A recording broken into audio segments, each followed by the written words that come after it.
Hello, everyone. I'd like to welcome everybody to the Thursday, March 10th, 2022 Town of Hilton Head Island Parks and Recreation Commission meeting. At this time, if you would please join me in the Pledge of Allegiance. I pledge allegiance to the flag of the United States of America, and to the republic for which it stands, one nation, under God, indivisible, with liberty and justice for all. Thank you. Okay. All right. I'm going to ask if we are Freedom of Information Act compliant.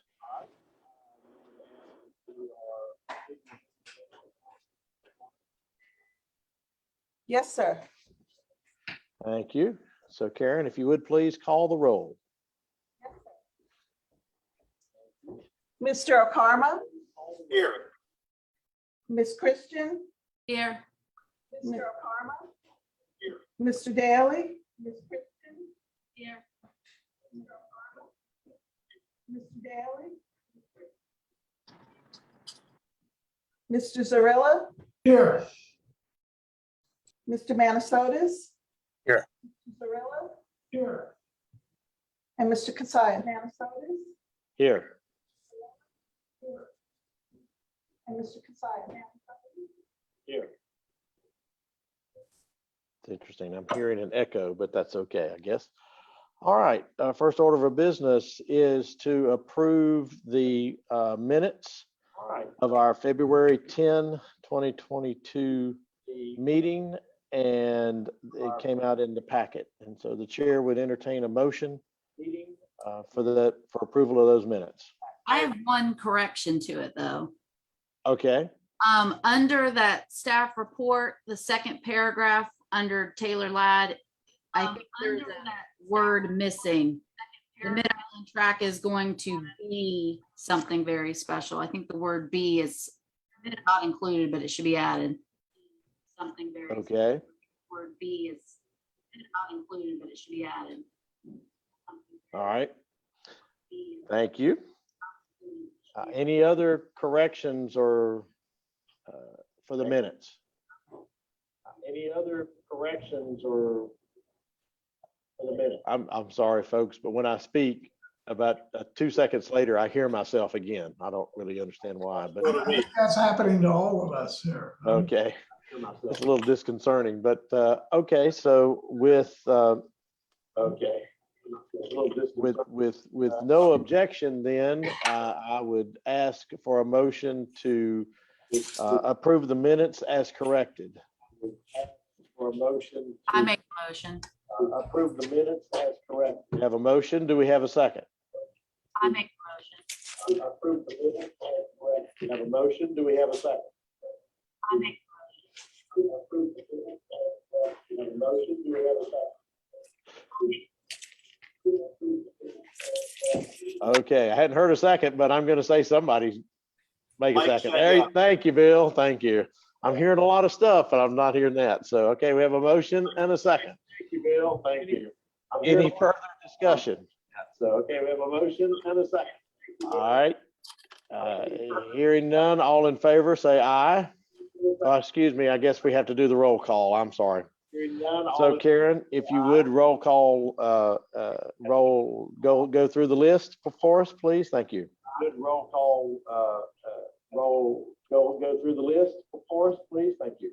Good roll call, go through the list for us, please. Mr. Chairman, this is Taylor.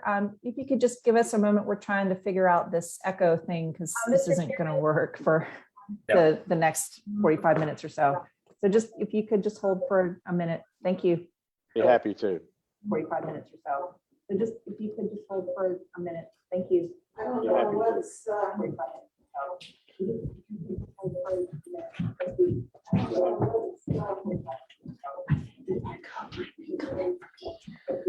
Are you looking at it on Facebook?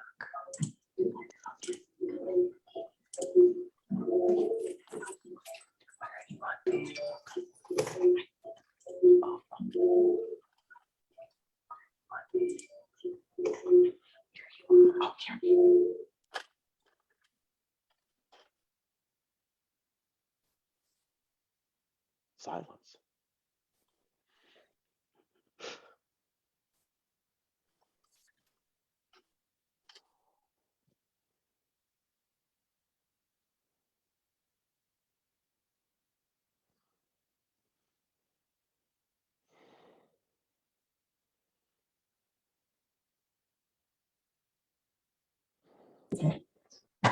Mr. Chairman, it's Karen again. I think we might have fixed it.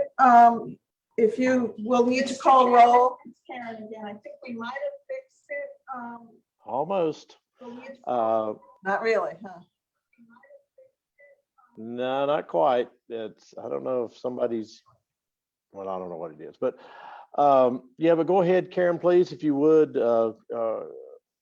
call the roll for approval of the February 10, 2022 minutes. For approval of the February 10, 2022 minutes. Mr. O'Karma? Approved. 2022 minutes. Mr. O'Karma? Approved. 2022 minutes. Mr. O'Karma? Approved. 2022 minutes.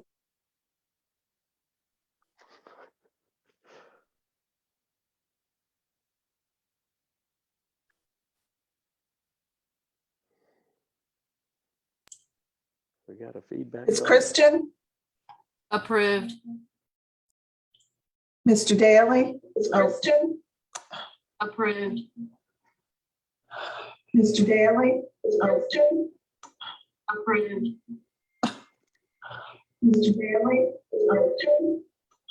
Approved.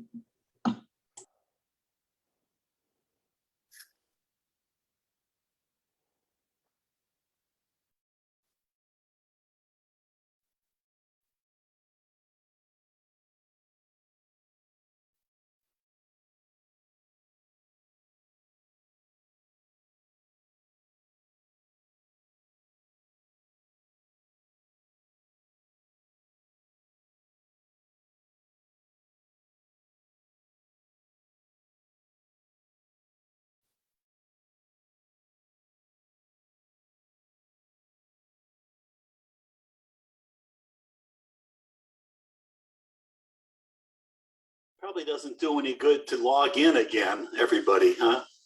I don't know. Do any good Okay. to log in again, everybody, huh? I don't know. Do any good to log in again, everybody, huh? I don't know. Do any good to log in again, everybody, huh? I don't know. Do any good to log in again, everybody, huh? If any of you have Facebook on, please turn it off. That might help. If any of you have Facebook on, please turn it off. That might help. If any of you have Facebook on, please turn it off. That might help. If any of you have Facebook on, please turn it off. That might help. If any of you have Facebook on, please turn it off. That might help. If any of you have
Okay, Mr. Chairman, this is Taylor.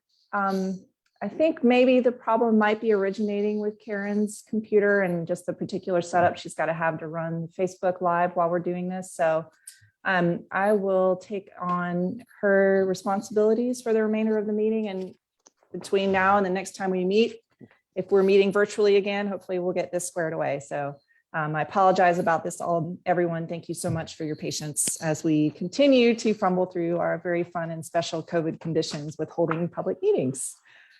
So where are we conducting roll call for approval of the minutes? Is that correct? That is correct. Okay.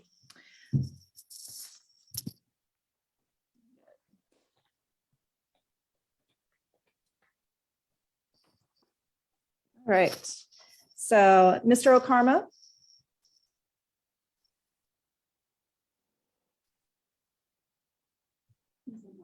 Mr. Okarma, Yes. I calling roll approve. for the minutes, I please. approve. Thank you. Ms. Christian, Approved. Mr. Dowling, oh no, he's absent, excuse me. Mr. Zarilla, Approve. Mr. Kazaya, Approved. and Mr. Minnesotis. Approved. Thank you so much. Okay. I understand we do not have any appearances by citizens, nor did we have comments submitted through the town hall portal.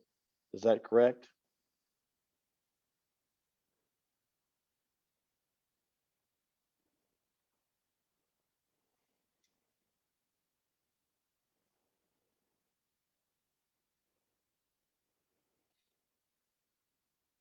Can you hear me? We can't hear you, Taylor. I'm sorry. Just trying to get Karen squared away here. Apologize. So, Mr. Chairman, we did not have any requests from citizens to call into today's meeting, and nor did we receive any comments on the open town hall portal. Okay, thank you.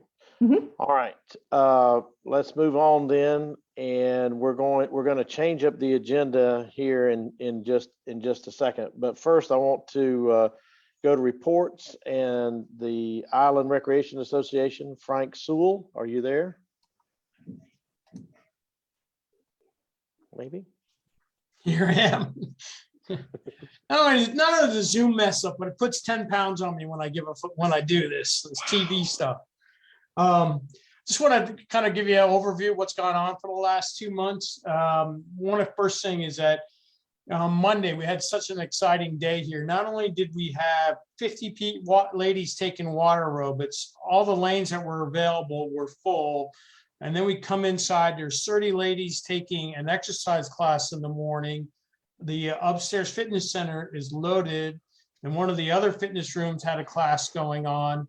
And then outside, we had about maybe 80 to 100 people playing pickleball. So it was kind of an exciting day, kind of what I use that as a general overview of what's been going on actually for the last couple of months.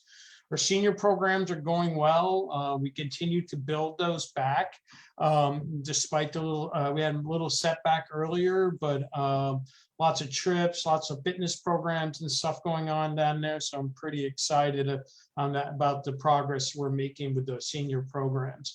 The pool, as I mentioned, was open, but we brought back swim lessons. We've been kind of waiting for the weather to get a little bit warmer, and people are definitely signing up for swim lessons. It's been since last August since we've been able to provide any of those. We do have some staffing coming back, and we're pretty excited about those happening. Lap swim and classes are still going very well.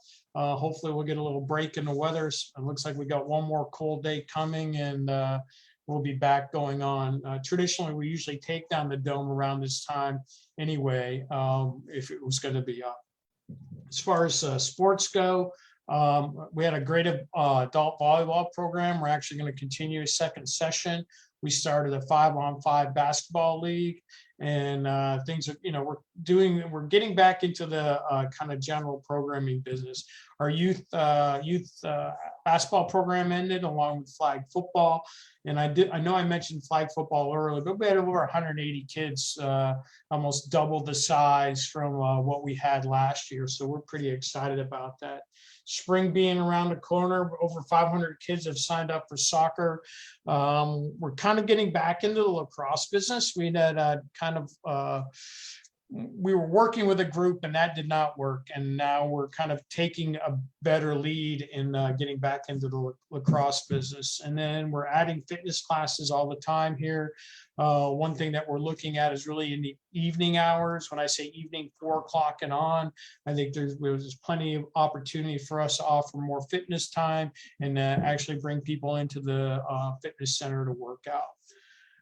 The events that have gone by, Stowe Days was extremely successful for all those who remember the cold weather back in January. It definitely was cold that day, but it worked out really well. Had a successful daddy-daughter dance.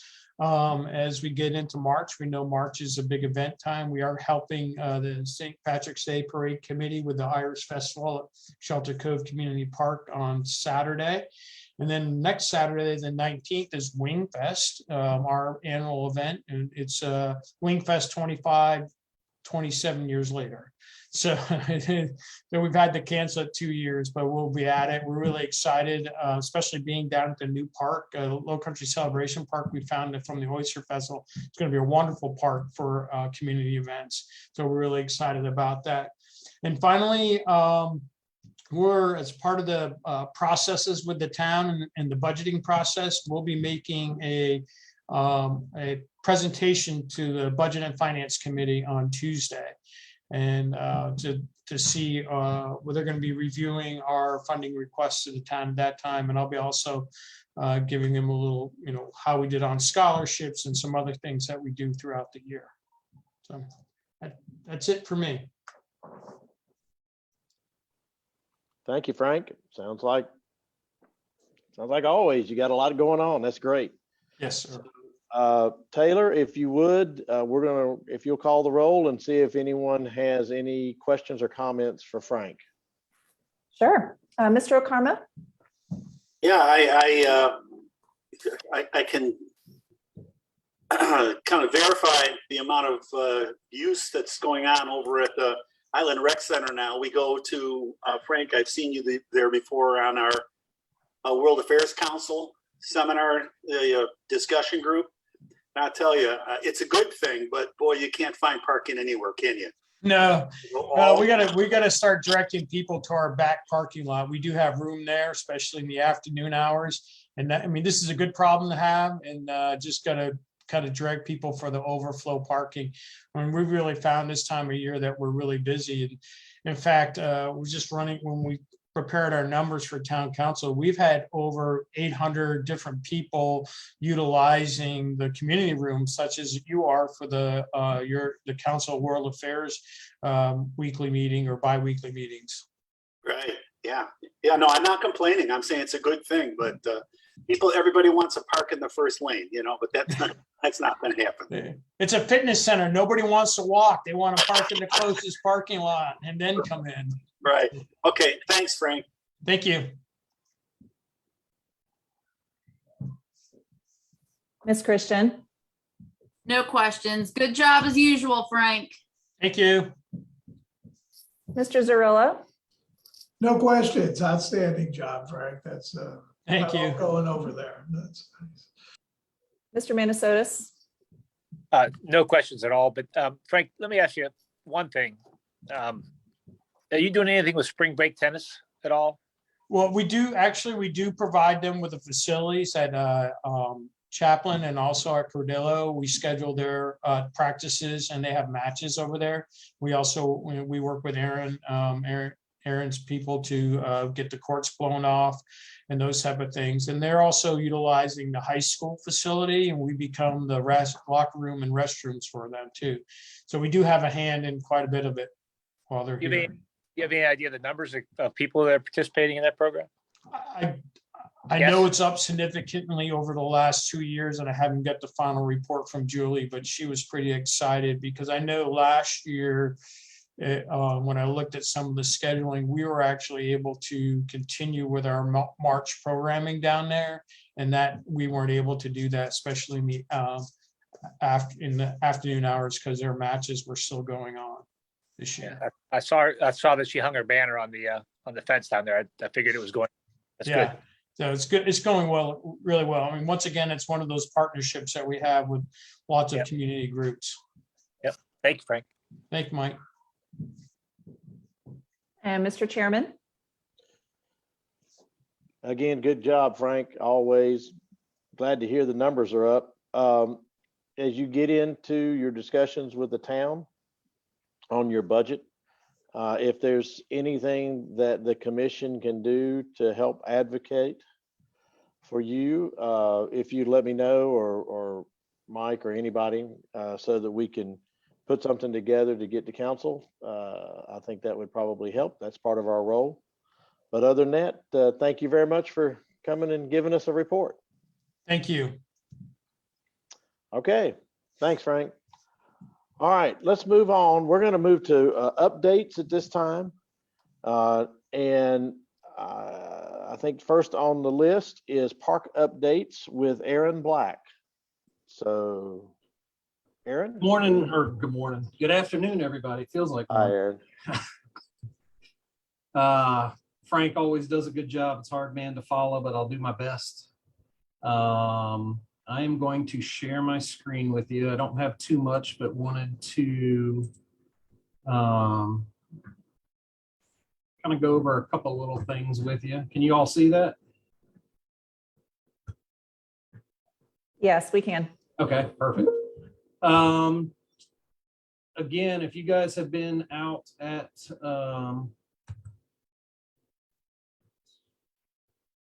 having a little technical. Oh, there we go.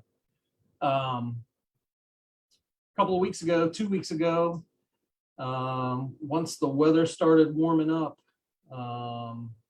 went to Coligny Beach, 80% full. Jarvis Park, they were parked out to the street. So definitely the season is over. Everybody wants to be out and about doing activities and different things like that. So we are trying to wrap up our projects.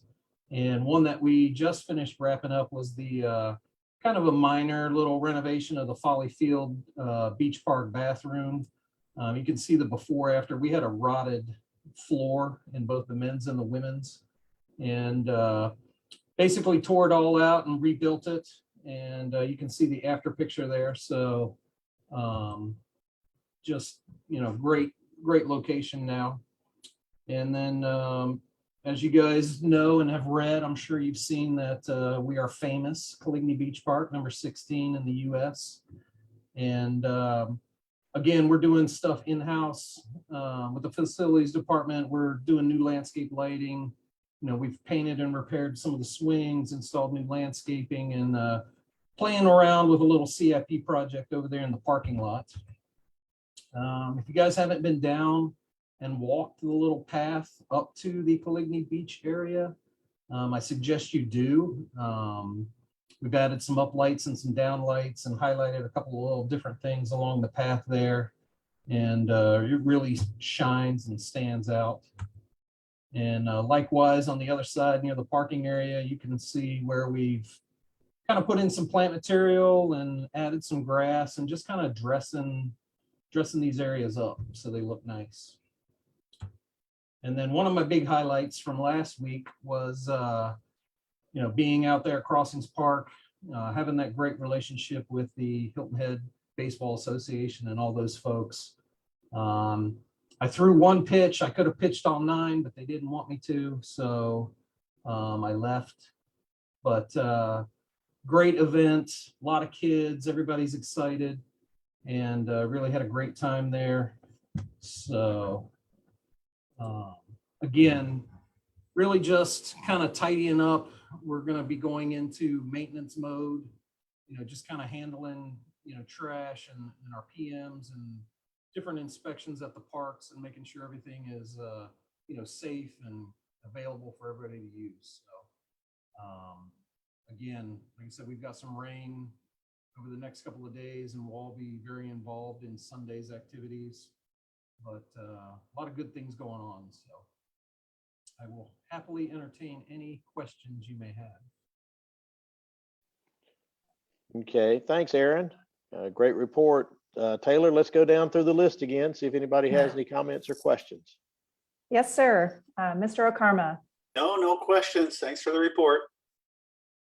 Ms. Christian, No questions. Good job, Aaron.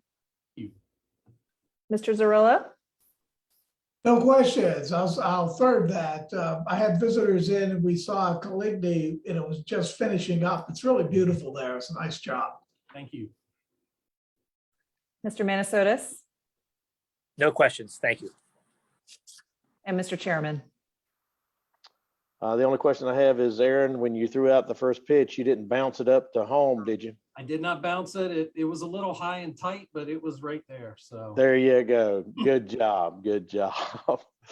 Thank you very much, Aaron. Appreciate it. Thank you. Appreciate it. Okay. All right, let's move on to update on the Rowing and Sailing Center. And I believe that's Nicole Dixon. Is that right? That's right. Good afternoon. Yeah. Nicole Dixon for the record. I'm the Development Review Program Manager with the town. So staff received a request from David Erdman with the Hilton Head Island crew, and they are proposing to fund and construct a 12 by 12 foot storage shed for an enclosed facility that will allow them to keep their rowing machines and measuring tools and all of that equipment inside, as opposed to under the covered boat storage pavilion area within the fenced-in yard at the Rowing and Sailing Center, to keep it out of the elements and the bad weather. It's getting ruined. So they are requesting that they build this. They're going to fund and build the storage shed within this fenced yard. I've got a few slides I wanted to share with you. Give me a moment.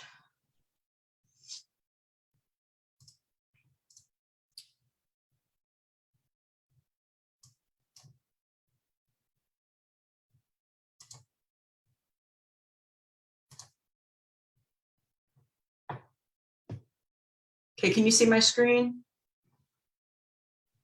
Yes. Okay, so up on the screen is the parking lot that comes into the Rowing and Sailing Center. And then off to the right is that fenced storage yard that the Hilton Head Highland crew uses for their rowing shells and equipment.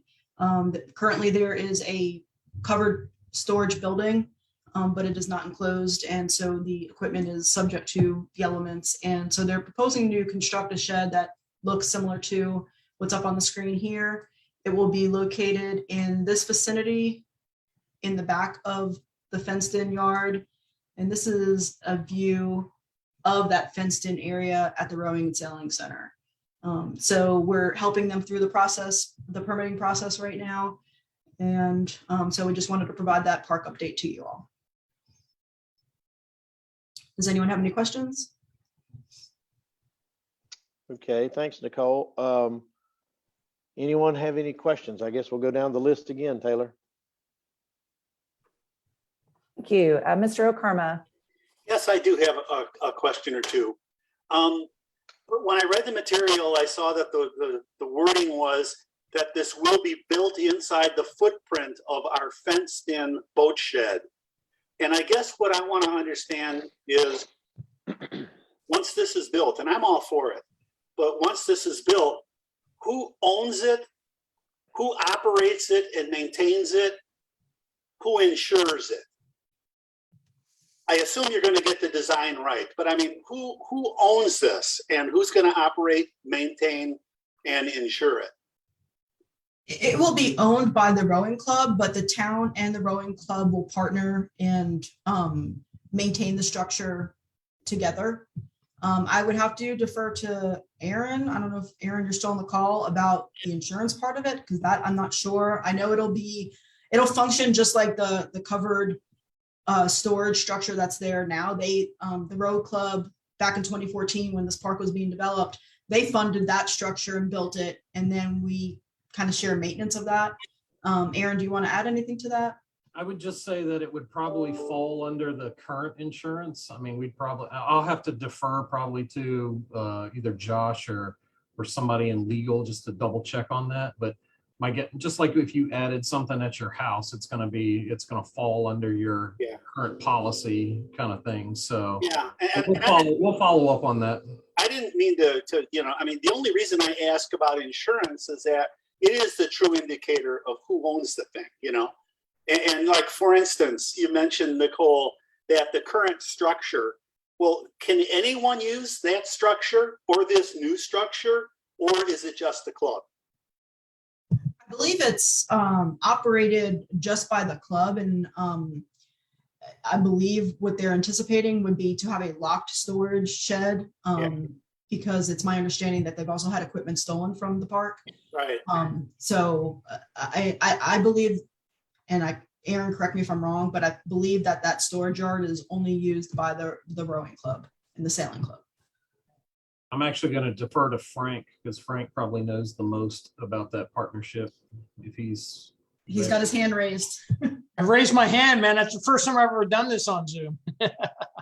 Well, going back to 2014, I definitely would look at who owns it, because I know we had some conversation who would own that structure after it was built and done by the rowing club.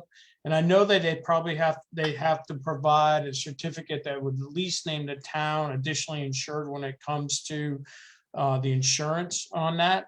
The structure itself will not impact any of the operations that we have. They coordinate a lot of their scheduling through us. We know what's going on down there. We coordinate some programs with them, especially in the summertime, some learn to row type programs too. So that's really what happens down there. I know they've had some frustrations with things being taken and some other things too, but having the storage shed will help. And I'm going off track here a little bit, but this is also help us because we plan on growing some programs down there, and it's going to free up some storage in the up on the restroom building. There is some storage in there that they've been using. So this is all good stuff. Okay, thank you. We can follow up with legal just to provide that information for the committee. Well, I just think someone needs to know who owns it, and I'm sure somebody does. I personally just don't know. Yeah. Okay, great. All right. Thank you very much, guys. I'm all for it. Thank you. Thank you. Ms. Christian, No questions. I'm all for it as well. Mr. Zarilla. I'll first say I'm all for it, but I do echo Jerry's concerns that, it's kind of, I'm surprised that we don't know who owns it. And the other question I'd have is, what alternative use would there be? It seems like there's always competing uses. Is somebody going to come out and say, why did they build that? Or is it in somebody's backyard? I assume all that's been considered, but that'd be my concern, that it looks like a great idea, but maybe somebody else has another idea for it. Well, that fenced-in yard was built to house the rowing and sailing equipment and shells. So the use of the fenced area is appropriate for this fenced the storage shed. Okay. Located within the fence. Okay, that's very reasonable. Okay. Mr. Manasotis. I just have a couple questions about what would be the total cost of the building? You said that they would raise the money and pay for that. And I was wondering how much they have raised already. And the last part of that question would be, will the construction begin before all the funds are raised? No, they are funding the full cost of the shed. And so Okay. I do not know how much it's going to cost or how much they've raised so far, but they will not be able to build it until they have the funds to build it. Very good. Thank you. You're welcome. And Mr. Chairman. Right. Just a couple of things. One, I'm trying to remember back, and but I know, kind of like what Frank was saying when it was all discussed, I remember something about that the building and the fencing in the building would be owned by the town. Basically, the structure is owned by the town, and the contents are owned by the rowing and sailing club. And the monies that were raised, if I remember correctly, were gonna raise the money, then there was something happened anyway. The town actually built the facility. That's my recollection anyway. And so I would assume that the town would be responsible for this new storage building as a structure on the park property, but the contents would be the responsibility of the rowing and sailing club. But I'll defer to town staff to figure that out. But that kind of, for some reason, that sounds what I remember hearing. But anyway, and I guess my other question then would be, Nicole, to you. This is an information item for the commission. Is there any action that the commission needs to take at this time? No, there is not. This is just an update that we wanted to present to you all in case you're asked, from your constituents, what's going on at the rowing center, or, someone sees a shed go up. We wanted to make you all aware. Okay. All right. Well, thank you very much. Nice report. And I'm glad to see them doing that. I understand they had some issues over there, so this probably helped them with their equipment. So that's good. All right. We're going to move on now then to Taylor Ladd. And Taylor, you can flip a coin. You can either do the parks overview, or if you want to do your staff report, whichever one you'd like to do. Well, I think I can just go ahead and jump into the parks overview, and then we can wrap up with the staff report. That's kind of a good closer for our meetings. Okay. So I will get organized here. Kind of got papers everywhere from our earlier issues, but we're getting squared away now. Okay, I'm going to open up my presentation for you. There we go. Looks like that's working. Okay, so today we are starting a town parks overview discussion. This is part 1 of 2. Our next discussion will be in May.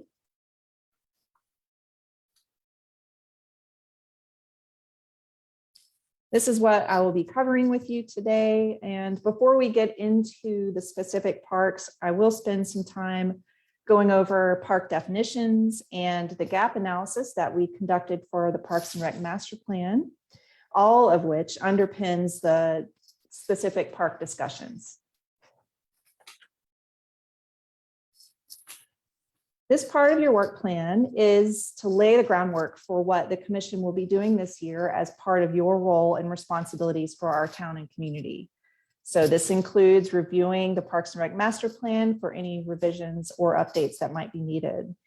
This process will entail scoring our parks so that we can go into a community survey this summer during your recess with some understanding of your observations and expectations about our park network. With this survey, we hopefully will get information from the community that we can then use to review the Parks and Rec Master Plan recommendations and then address things being done well, items that need to be done, or to find out what may be missing. So for today and for your meeting in May, we will walk through our current park system and review some of the adopted recommendations as a refresher to tee up the next task. And I should mention that I've got about 15 more slides to cover. Some of them will go faster than others, but if something jumps out at you that you just have a burning question, please speak out and let me know. We can do the roll call at the end, but just as we go, if something comes up, please let me know and feel free to interrupt me. I'm definitely open to that during these kind of presentations that I'm doing with you guys as part of your work plan. First, here is a quick look at some very standard definitions, which should be observed as guidelines. I'm definitely not trying to insult your knowledge base as our Parks and Rec Commission. This really is intended to ground us all in a mutual understanding and also to benefit our public viewers and attendees for this meeting. These are definitions that we use a lot. So it's helpful to know what this means. Active recreation is typically structured, formal, or competitive activities or programs that often require equipment and prescribed facilities or courses. So these are your organized sports. Some playgrounds can count as this, and court sports and things like that. Passive recreation is definitely typical as unorganized, non-competitive activities or programs like bird watching and picnicking and things like that. So due to the unique characteristics of some of our parks, these definitions are flexible. So our existing and future parks may not fit perfectly into having one or the other of these things. I'll point this out for some of our parks as we go along, but it's definitely important to understand this. And with the flexibility, some recreation can be considered either passive or active. So just to make it even more confusing, that's really helpful to know. But for example, running can be competitive, active sport versus a leisure sport. Personally, running is not a leisure for me, but for some people it is.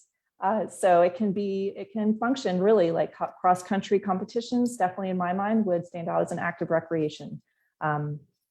Leisure running is passive. So that just so you can understand that there's some things that do crossover depending on the situation or the condition.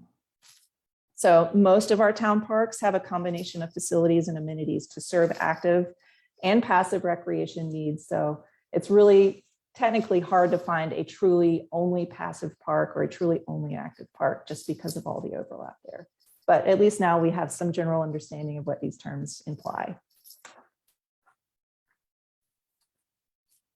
So we also have a park classification system, and having this is important to assist with the park planning process. It aids in decisions about land acquisition for future parks or design decisions for planning and in determining where our community needs are being met or not met. So typically a park is classified based on the types of amenities it provides. Its size is also a factor, the service area. So whether it's just a little local neighborhood park versus a park that draws people in from the region, that is the kind of the service area. That's what that means. And then also how it's accessed. So the National Recreation and Parks Association has 4 standard definitions and a few others that we loosely follow to organize our parks. We've also added to that in order to capture our unique settings. For example, we do have beach parks, which are a type of special use park. Not everywhere has beach parks, but we're very special and we do. So we do have that classification in the special use park category. But this is the list from our plan, and this is what we've adopted as our park classification for Hilton Head Island. So of course, as always, we do have parks that fit within more than one category. So there is some crossover, but for the purposes of the master plan and our plan, we did place island parks in a classification category that best describes the highest use of the park. So the gap analysis, which I'll get to in just a moment, but the gap analysis traditionally uses park classifications to identify areas in the community or in a municipality that are underserved by the park network. So I'll get to that in just a moment. But that is one way that I'll demonstrate that we use this classification system to great advantage. So today we're going to look at our regional parks, our community parks, and our mini parks. And I'll be pointing out where there's some of that crossover between categories. And then the rest of the classifications we will cover in May. So before we look at those specific parks, we need to look at this gap analysis that was conducted for the Parks and Rec Master Plan. This is an analysis that our consultant did for us in assessing what our needs might be on the island. So traditionally, due to their size, location, and facilities, it is understood that mini parks, neighborhood parks, and community parks, along with community centers, which in this case is the Island Rec Center, these facilities contribute the most towards providing park space that appeals to the largest number of people and age groups in a residential setting and provide mostly passive recreation activities such as trails, picnicking, and playgrounds. Of course, there's active rec in some of these parks, but generally speaking, for a gap analysis study, those park classifications are what we look at. So the island parks we classified were reviewed, taking into account the island population distribution to determine if these mini neighborhood and community parks are located close to where people live on the island. So this map is showing the results where the blue shaded area of the island includes all areas that are currently served by one of these types of parks or that are close to. So the goal is to make sure that everybody who lives on the island is within 2 miles of a mini park, a neighborhood park, a community park, or a community center. And this is what the blue is showing. So where it's white, essentially those are folks who are not within 2 miles of, or relatively speaking, within that distance of one of those types of parks. So all things considered, our island, it's doing pretty well. There are some pockets just out of reach though. We are most concerned with neighborhoods that are not part of the Big 10 gated communities, because those communities do provide a lot of their own recreation facilities for those residents. They are private, of course, so they're not taken into consideration in this study because we're looking at public access. So it is ideal, though, for everyone to have equitable access to the municipal park system. So we will continue to strive to make this map better. And here is a good example. This map is a result of what happens when we strategically consider what to do or how to make existing parks better, or where to bring future parks into the system to expand our range and level of service for our community. This is providing really good coverage, and we almost need to be satisfied with this, since the areas left outside of the blue shaded area are comprised by sea pines and Hilton Head Plantation, and then a little bit over there, a Windmill Harbor, which is not within town limits. But these are not areas that the town will likely be able to acquire land to develop a municipal park. So, and we also know, as I mentioned, sea pines and Hilton Head Plantation both provide a lot of really good recreation facilities. So if we included private areas like Dolphin Head as a community park for HHP residents and the Forest Preserve or Harbor Town's mini park amenities, then the map would be solid blue. But again, our focus is on public parks. Barker Field and the Barker Extension Parks, in this case, both offer amenities that function as neighborhood parks. So they were included in the analysis as neighborhood parks, even though they are typically thought of as sports parks. So again, there's a little bit of a crossover. Barker Field has a playground, Barker Extension has open play, passive areas. And so it's very easy to look at those and consider them as serving the folks who live around there in the Bagel and Mitchellville neighborhoods as neighborhood parks. And the addition of Mid-Island Tract as a community park in the future, along with Patterson Family and the Taylor Family Tracts as mini parks, helps to fill this map out from the prior one that we looked at. So as you can see, the gap analysis is an important example of how we use the park classification system to ensure that our community is having equitable access to parks. So I just want to pause there and see if you guys have any questions that you've thought of during this, if we're kind of grasping the gap analysis. Is it making sense? Okay, looks good. You can also put your hand up, if the little yellow icon up, if you need to jump in. All right, so I'm going to go over these park classes today for the rest of the presentation. I'm not reviewing the nuance for each park, as I feel we are all pretty familiar with them. Again, we're going to be looking at what the Parks and Rec Master Plan says about them as it pertains to the recommendations that came from all the analysis and work that we did for that project.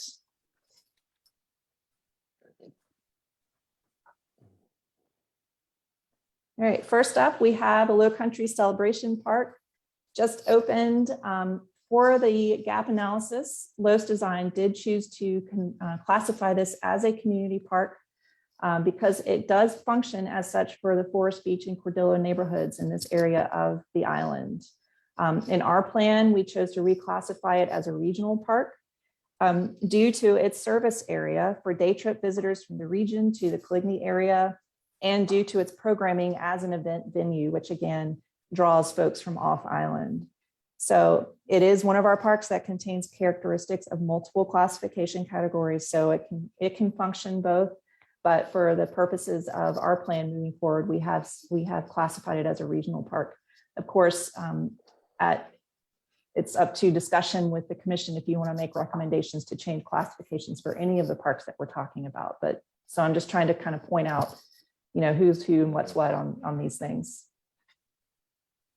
The recommendation that came out of the master plan for this park was that the successful completion will expand recreation and programmatic opportunities in this part of the island, which I think we can all agree that it has, not only for this area in the island, but also for the region in the area.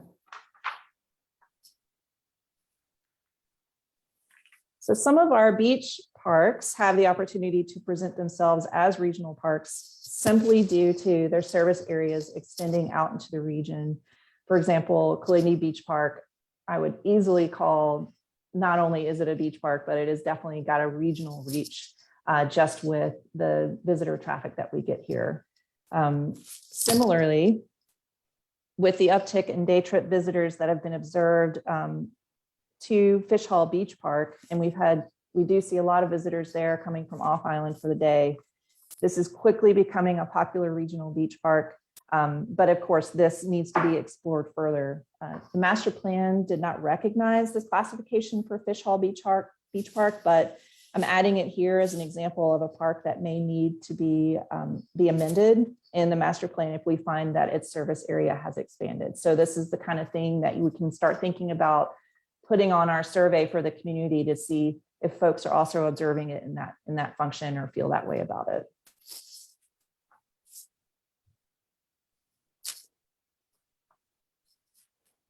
So recognized and studied as a regional park in the master plan, the Rowing and Sailing Center at Squire Pope Community Park is identified as a community park in our plan. So I guess what I'm kind of drawing here is that we did the master plan and then we incorporated it with more input into our plan. So that's why there's a little bit of difference here. Los made professional decisions on how to classify some of the parks for the purposes of the analysis. And with those results, staff took that a step further with input from the community to kind of redesignate some of our parks. So that's why there's a little bit of a difference there. And I'm just trying to keep you guys in the loop with how that all came together. But again, our plan identifies this as a community park primarily. And of course, it can serve both due to its specialized paddlecraft access and rowing center. But the addition of a playground recently greatly expanded the site's function as a community park. So while it's notable as a public launch site for paddlecraft and fishing, it definitely provides a scenic venue for small community events and picnicking. So the recommendation for this park is that any potential for future expansion should consider a classroom facility for paddlecraft instruction, safety training, or related outdoor education activities. You guys heard Frank mention that the Island Rec is looking at expanding some of their outdoor ed activities and programming, and this might be a good opportunity for it. So, of course, some of these recommendations may not ever come to fruition. They may be very long-term, but they're in here. So we're going to take it all into consideration.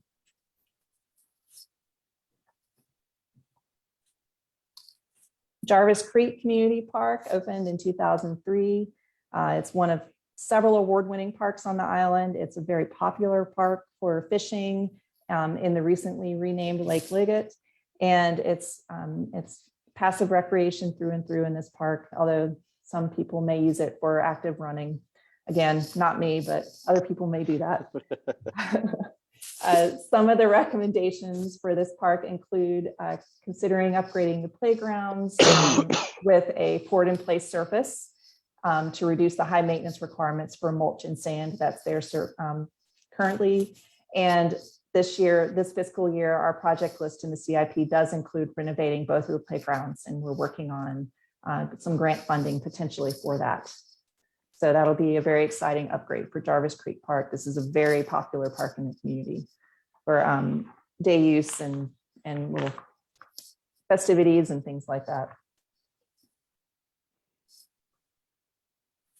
Chaplain Community Park. This is one that is near and dear to me. I'm project managing this for our current CIP work. This park has been around since the early 2000s. And the big recommendation, which has led to what we're doing today, is to develop a concept plan that can direct redevelopment of the park.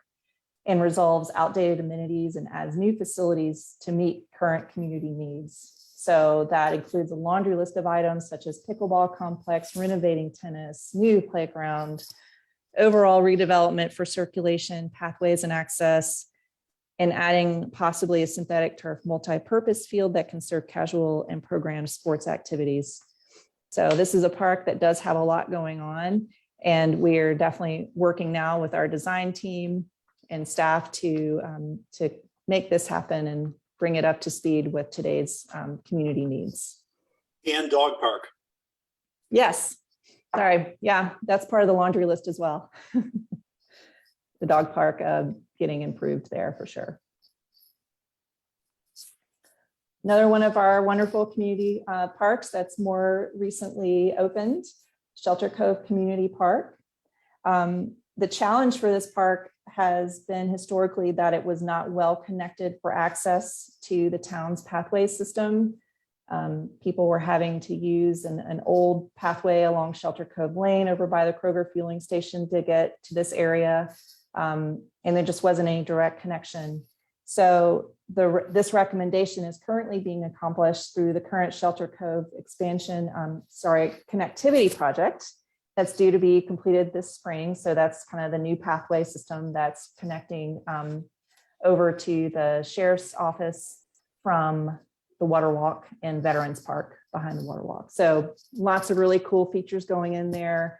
And building a new parking lot that can serve part of the Chaplain Linear Park plans in the future. So definitely this recommendation is being met in that regard, as well as through our current CIP project to renovate the Shelter Cove Lane pathway that is between the Kroger Fueling Center and Newport.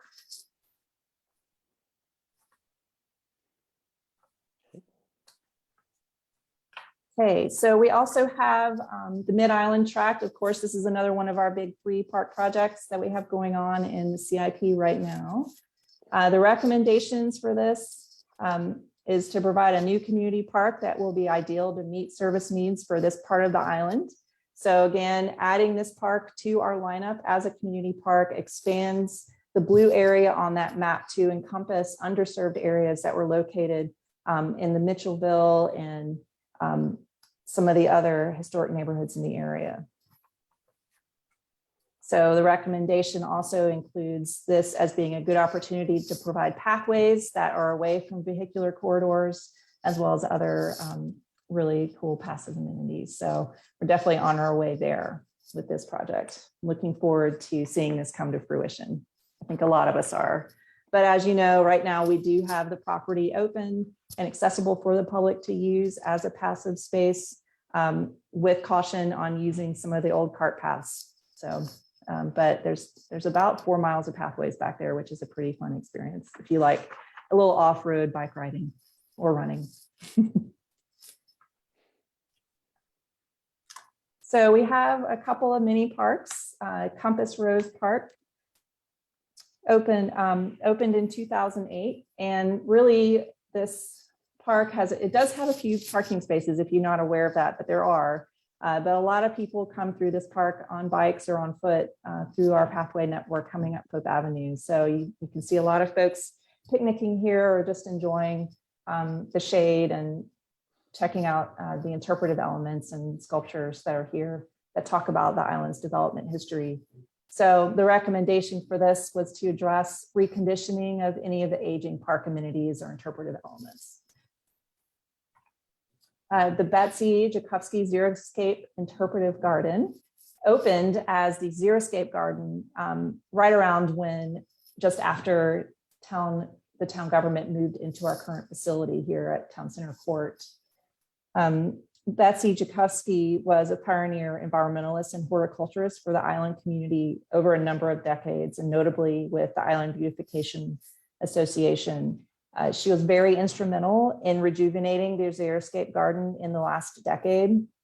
And so it was renamed after her in around 2015, so fairly recently. But if you haven't walked through this near Town Hall on a visit on a nice day, I suggest you do. There's lots of really cool information on the interpretive signage that is useful for gardeners who are looking for ways to use less water. So it's a really neat spot for sure. Mhm.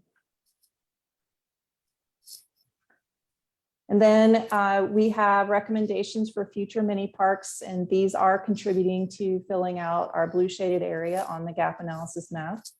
So the one in the upper area up here near the junction of Wild Horse Road and Gumtree Road is the Taylor family property, and that's about 5 acres. And then down here on Marshland Road, we have the Patterson family tract, which is about 3.6 acres, and that's currently a CIP project as well to start looking at developing this as a mini park.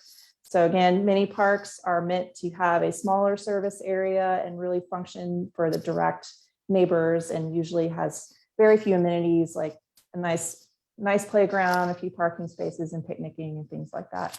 So we're looking forward to adding these 2 tracts of land to our park system in the near future. All right, and that's all I have for you guys today on this part of our park overview. So I'm happy to run through the roll and see if anyone has any questions. Okay, thank you, Taylor. Sure, Go ahead and let's go through the roll, see if anybody's got any comments or questions. sure. Mr. Okarma? I just had a question with the last slide that you showed. Is the Taylor and Patterson, I guess, are the ones you mentioned? Are those going to be the names of those parks, or is that just where it's coming from, and then you're going to have to go through that process? I believe that it would be appropriate to maintain these names if we can, and if that's what town council would like to do, just given that these names are representative of the heritage of the property. And I know for sure that it was the Patterson family is a historic Gullah family, and I think the Taylor family is as well, where we bought these properties from. So it would definitely be appropriate to take that into consideration for naming these parks. Okay, great. Thank you very much. Thanks for the report. Yes. Mrs. Christian? No questions really, but I just know that at Jarvis Creek Park, I've seen stroller moms over there working out, and I've also seen a bunch of boot camp classes going on. So it is very active. And Yes. Isn't that the park that has the fitness trail as well? Didn't you guys add the fitness trail? Okay. Yeah, I believe one of the chamber leadership classes a few years ago did that. The full fitness equipment that's there by the lake, by the big live oak tree. We also have a little fitness trail at Low Country Celebration Park. Right. That's all I'm aware of right now. But if those are popular facilities, that's definitely something that we'll be looking at to install in some of our new parks. Yeah. Well, I think, there's something for everybody, and the difference between the regional, the community, and the mini parks, I think you can always find a place to go. And like you said, it's within 2 miles of a majority of residents. So hats off to the town for all the planning that they've done over the years. I think that's why it's a world-class island, and we're lucky to have you guys on staff. Thanks again for all you do. Of course. Mr. Zarilla. No questions, Tyler. Thanks. That's very helpful, though. I look forward to your next briefing on that, because it does help us focus, I think, on what's going on. And I think, we're really blessed with where we're starting from and trying to improve on that. Hardly anywhere I've lived before that has facilities like this. So, we are blessed. And thank you for taking care of that. Absolutely. You're welcome. All right, Mr. Manasotis. No questions, Taylor. Thank you very much for your presentation. Of course, you're welcome. And Mr. Chairman? Well, thank you, Taylor. I think, I appreciate you doing this to help educate the commission. A good opportunity for us to kind of remember, one of the major things that we're supposed to be doing is the planning aspect for parks. And just a couple of comments. I think that with the Mid-Island tract, that might change to a regional park. We just have to kind of keep that in mind, depending on what our consultants come back with their plan what eventually is put on that piece of property. And I would say to the commission members that as you're looking at these classifications and the things, think of it as a spectrum of recreation opportunities, from the passive to the active, and everything we have falls within that spectrum. And so a lot of the times our parks are going to be a little blurry as far as a classification, because we do have parks that for the most part have a lot of different things going on in them. So keep that in mind. But as we look at especially the parks that we're planning now and any future parks that we have, I appreciate the fact that we're doing it in a systematic approach to determine what's the best need, what are the needs, and what's the best way to meet those needs. So again, echo what everybody else said. Thank you, Taylor, and to the staff. It's a great job, and look forward to hearing what you have in May. All right. So thank you very much. Thank you. And I look forward to continuing to work with you guys. All right. So you want to go on to the staff report? Sure. And I've got a short one today for you guys. And I'll send you guys my slide deck from today, just so you have it for reference in the future. Okay. That'll be helpful. Yes. So our next meeting, we have rescheduled it for April 21st because I overlooked the fact that we were trying to meet during Heritage Week, and I figured that would be a non-starter. So our next meeting is April 21st, and I'm anticipating that we will have training on FOIA and ethics. So we hopefully will be in person, but we will stay tuned on that. We may still be virtual. So it just all depends on how things progress. But thank you so much for your patience. And as soon as I know anything different, I will inform you. And also other boards and commission members may be joining us in that meeting to take part in the training. So we're just having a holistic board and commission training on that topic during your meeting time. So I appreciate you guys doing that with us. I do not have a date for our council workshop for Chaplain and Crossings, but we're anticipating that will be now looking like in May, which means you will likely have a special meeting to provide council a recommendation on the parks in June. So I will keep you posted as we know more, but just to keep you guys up to date on how we're progressing forward with, I guess I can at least target a month for you at this point on when that may happen. So also, I mentioned already about, I skipped ahead on myself here on my list with talking about meeting in person, but for the April meeting, I'll let you guys know as soon as possible. And then finally, Mr. Chairman, we'll see you on March 15th for your update with Town Council. That's right. Thank you very much. Okay, thank you, Taylor. All right. We're having that, we will move to park commissioner comments. And if you'll go down the list one more time, Taylor, if anybody has any other comments or yes, sir, anything they'd like to come with, it'd be great. Mr. Okarma. Nothing for me. Thank you. All right. Mrs. Christian. Well, I just kind of wanted to invite the rest of the commissioners next month on Friday. It's actually Good Friday. I think it's April 15th. At 9 a.m., I am meeting with some pickleball enthusiasts at the Adriana Lane Courts. And the citizen's name is Judy Bastian. I hope I'm pronouncing her name correct, but she has reached out to me and wanted to also reach out to all the commissioners to say if anybody's interested in kind of learning more about the pickleball world, they are invited to come out and check it out and meet some of the people that are really activists on the island. So anyways, you don't have to, but I'm going to be there since I'm off that day. But again, it's 9 a.m. on Good Friday at Adriana Courts. Super. Thank you. Mr. Zarrillo. No, thank you. No further comments. All right. Mr. Minnesotis. No further comments. Thank you very much. And Mr. Chairman. Again, thank you, Taylor. Appreciate it. Good meeting, folks. if you can make it out to the pickleball on the 15th of April, that's a great thing. Pickleball is obviously here to stay and is a great sport. I have to say that because my wife has taken up playing it and she loves it. So looking forward to that. And hopefully we will be meeting in person at our April meeting, as the virtual meetings are just a wonderful thing. And so with that, if there's no further comments or questions, Taylor, I will tell you that this meeting of the Town of Hilton Head Parks and Recreation Commission is adjourned.